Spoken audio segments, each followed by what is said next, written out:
Hello again. So, I don't want this channel just to be gear reviews or even just about photography, but today I do want to talk about Panasonic, dare I say, the good Sony. So, both companies are large Japanese electronics conglomerates with no real meaningful history with legacy photography. But unlike Sony, Panasonic does have a history of meaningful support for their cameras once successors have been launched. And they do have a history of working with others Micro Four Thirds Alliance, L Mount Alliance, DJI, Leica, and Atomos, to name a few. On top of that, they seem less interested in random proprietary lock ins and are willing to just work with industry standards or growing industry standards like BRAW and ProRes RAW. So the recent success of the S5II has me worried because even Panasonic has admitted that both the sales numbers and the new demographics of the S5II has taken them by surprise, and that because of this, they're pivoting their strategy or accelerating their strategies, and dare I say, taking more of a Sony approach.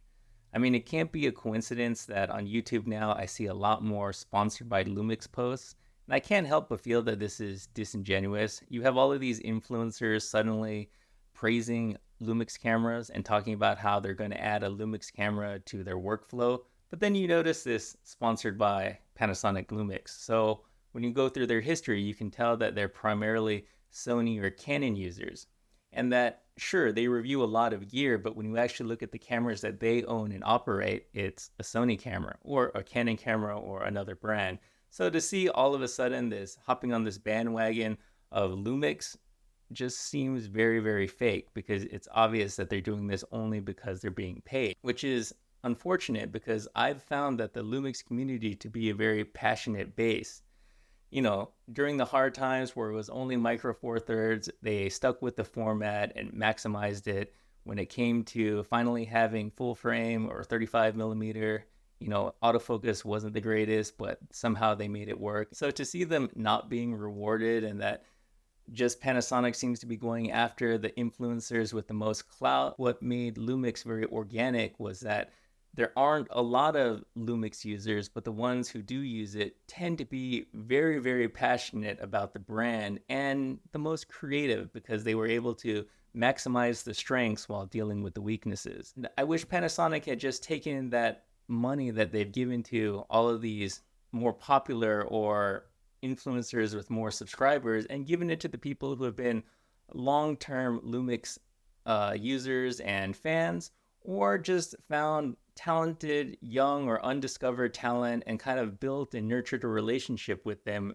And as they got better and organically gained subscribers, then Panasonic too would gain popularity. Or just take these new and unknown talented creators and just boost them on their own social media platforms. Because I think the strength of Lumix is not in its mass popularity, but in the fact that it does have a small, passionate user base that are quite good, in my opinion.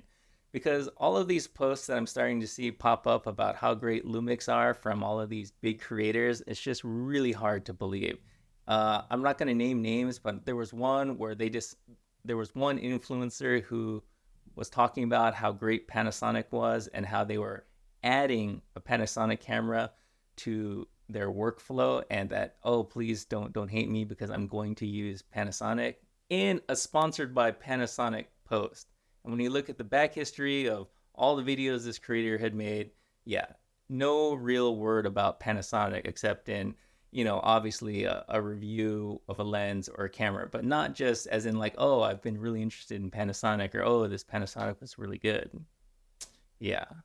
So I don't know. What do you guys think? I mean, is it good that Lumix is taking a Sony alpha strategy and the influencer market, or would you prefer something else? Because I know in the end it is a business and the end goal is to make profit and have more users, but I can't help but feel that Panasonic has something of the old Apple magic in terms of this really small, dedicated, passionate base. And as they're chasing for mainstream success, I don't know, they might lose some of their magic.